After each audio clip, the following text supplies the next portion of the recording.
This is Community Unity Now, the D Tycoon Show.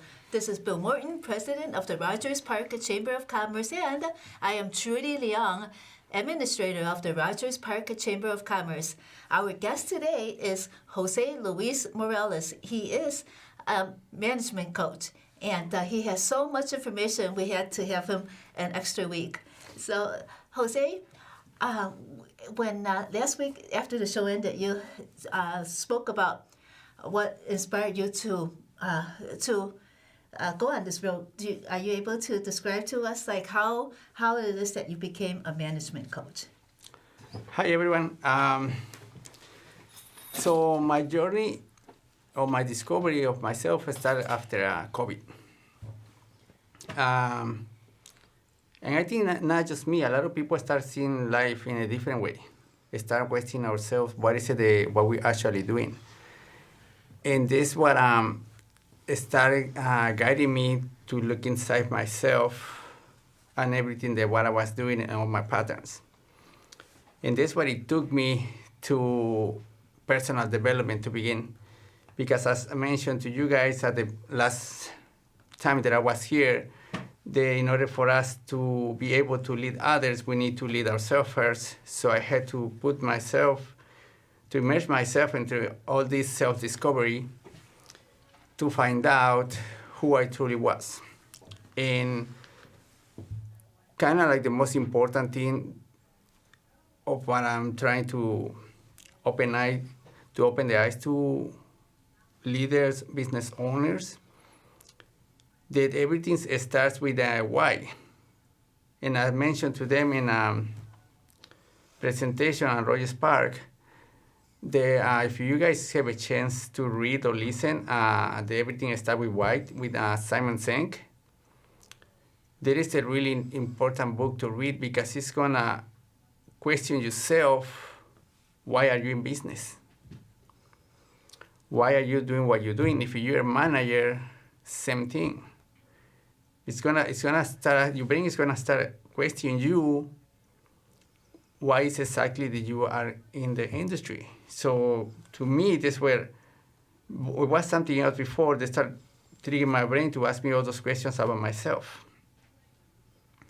So to come out to the conclusion that what I say now is that I need to be a better person in order for me to be a good manager, a good leader. So when you come across the tough times, the troubled times, the times when you may not have the financing you need, you may not have the resources you need, the times when you have rough times personally and you're in business, then what do you do? That's a great question. That is a really great question. So when you're in business and you don't think you have the money, what stops us from actually achieving our desires or our goals or to get our business to come out is not going to be money. It's not going to be the strategy like I mentioned to you guys. It's going to depend a lot on the state of mind that the person is. If the person is in a beautiful state of mind where you can resolve your own problems in minutes, hours, to start thinking in different solutions, how can you either get the money that you need or how can somebody else help you? How can you, maybe if you are about to start a business, because many want to start a business, but they think that they cannot because they have no money. And if you're going to wait to have the right amount of money to start your business, it's going to take you forever and you might never do it. If you start getting resourceful or creative, and how can you start it? How can you go small to big? Because we all have these big ideas. Let's remember that Domino's Pizza, they start from a garage. Okay? Facebook started where? In a little apartment. So everything has to do with how creative you are. So for you to find your own solutions. For you to be creative, you cannot be angry, you cannot be upset, you cannot be depressed. You gotta be optimistic. And for that, we have to program ourselves to be falling into the optimistic state of mind. Do you mean that if you're optimistic and you work hard, then people who might be able to help might be more likely to gravitate toward you to help? Yes. So our brain has the capacity to make things happen. And that's what we kind of talked about it last time, I think. It's kind of like the law of other attraction, right? Like the more that you think it, the more that you attract to you. But for that, they also, I'm going back to the same thing. You got to be in an state of mind optimistic.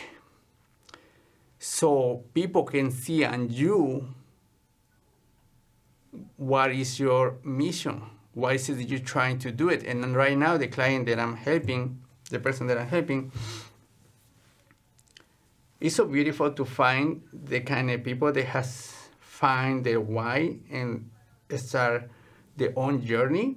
And you find people that they get on the boat with them. And it's not just about the money. Mm-hmm. It's about a mission, there's something that they're trying to do different. You know, they're trying to change things. So yes, so you are able to attract the people that are going to follow you. In the long run, yes, people, we all want money. We all want money. But the money start following the people who are in the mission. So do you believe that sometimes people who say money, about the money, it's all about the money. Money is number one. Do you believe that they're setting themselves up for failure sometimes? Here is the thing. Sometimes, yes, I agree with you. Sometimes. What I have understood, it never has been about money. It never has been about money. People who can have a lot of money, and we know people, they are miserable. But it has to do with the process. And what I say to people that I help, you can choose any kind of business if you want to make money, any kind of business. Either you love the kind of business, like I mentioned to you before, so the way you're going to make it happen, or you love money so much for you to become the person that you need to become. So it's never going to be about the money in our way of seeing things. It's not going to be about the money. It's about who the person is becoming through the whole journey to get the money. Now, either you become bitter, sour, angry, because you are getting the money and now you're pushing other people and you're getting tired, overwhelmed, and you don't know why your employees and customers are acting this certain way because it's you who is pushing, and yes, you're getting the money, so you're becoming somebody that is always pushing. Now, if you are the kind of leader that actually you don't push, you have a mission on helping others and helping your community and having a beautiful product. It can be in a restaurant, it can be anywhere, and people understand that what you're trying to do is something beautiful. You don't have to push people. But this takes a little longer. It might take a little longer. Why? Because we are planting seeds that are going to produce a lot of wealth. And I'm not talking money right now, I'm talking wealth.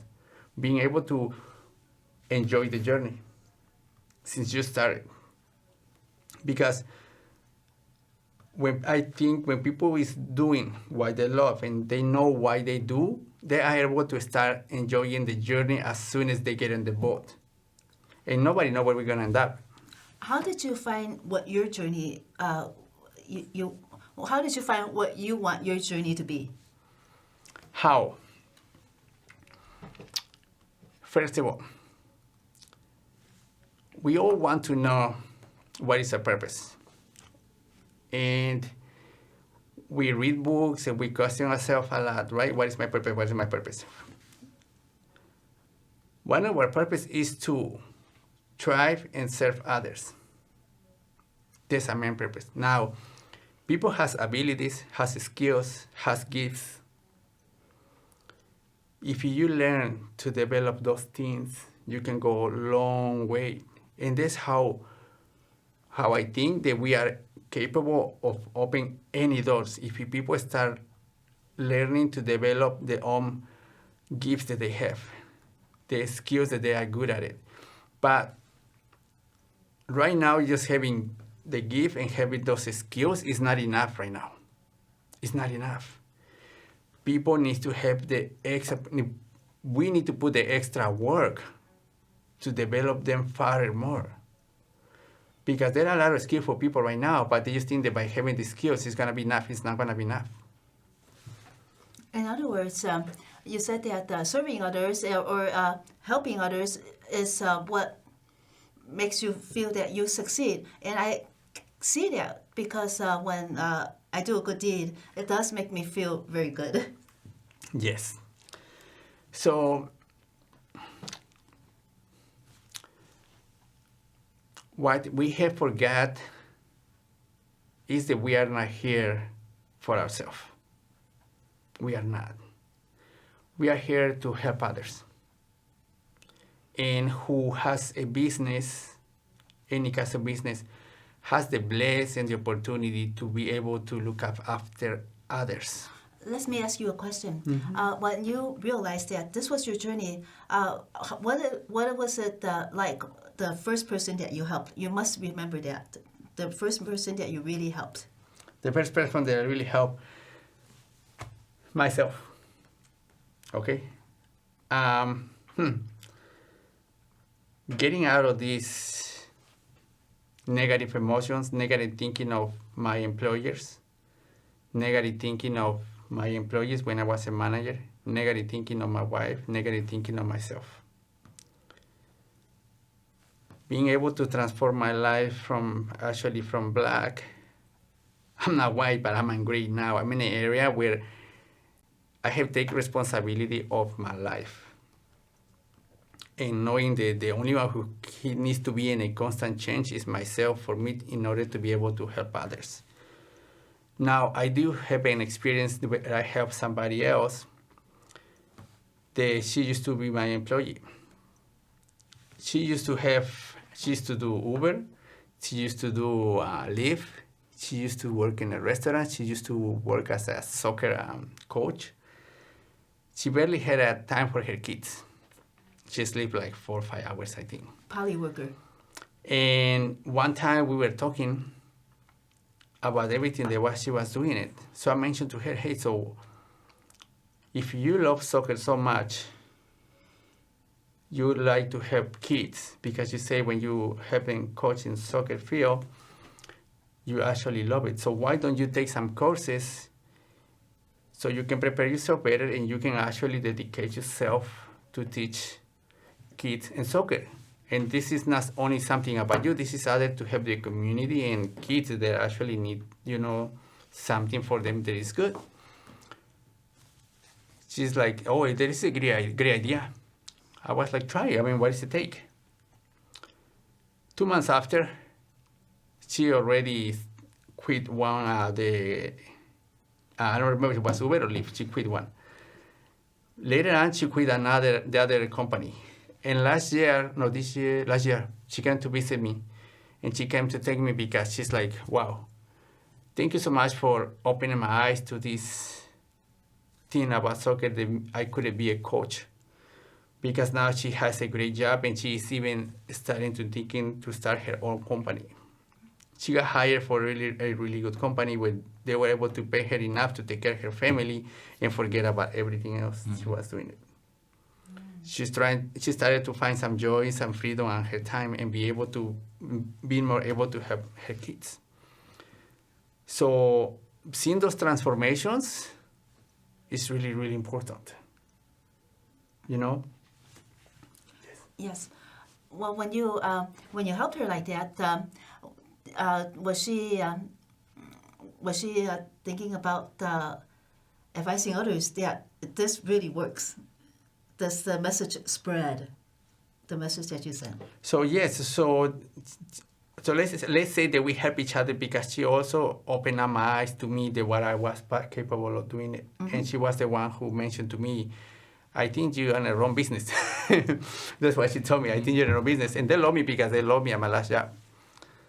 But I think you need to move into something else where you can help more people. And also, I'm putting myself to the same struggle because here is the other thing. Sometimes we gotta learn to burn our own boats because this is how only we're gonna find a way if we are capable of doing it or not. Did you say like burn the bridges and then take a leap of faith? Yeah, that's what I'm talking about. It is what it caused people to discover themselves. And that kind of reminds me of a friend of mine who transitioned from being an employee or an independent contractor to being a full-time small business owner with his own storefront. Yes. And it was a very risky move. It was a real leap. If people want to find happiness and joy in this life, we should be willing to take some risk. Because when we were little, we always were learning and growing and be happy. We get to 20, 25, we stop growing, we start taking risks, and that's why we cannot find joy and happiness in life. Take some risk. You gotta also know yourself what kind of risk you can take. In other words, when you're younger, not that mature, you're willing to take risks. But when you're more mature, you're afraid of risk. But let's meld the two together. Take the risk and be mature enough to calculate that risk. Yes. All right. We are almost out of time. Jose Luis Morales, if our viewers want to learn more about you, where should they go? Yes, like I mentioned to you guys, you can put your questions on my Facebook page. It's under Jose Morales. And you can ask me any questions you have. If it's something that you want me to talk in specific, please let me know. I will be more than happy to talk about it. This has been Community Unity Now, the D Tycoon Show. Bill Morton, President of the Rogers Park Chamber of Commerce, and I am Trudy Leong, Administrator of the Rogers Park Chamber of Commerce. Thank you so much, Jose, for joining us, and thank you for watching. Have a great week, and we'll see you again in the new year. Thank you so much. Happy New Year to everybody.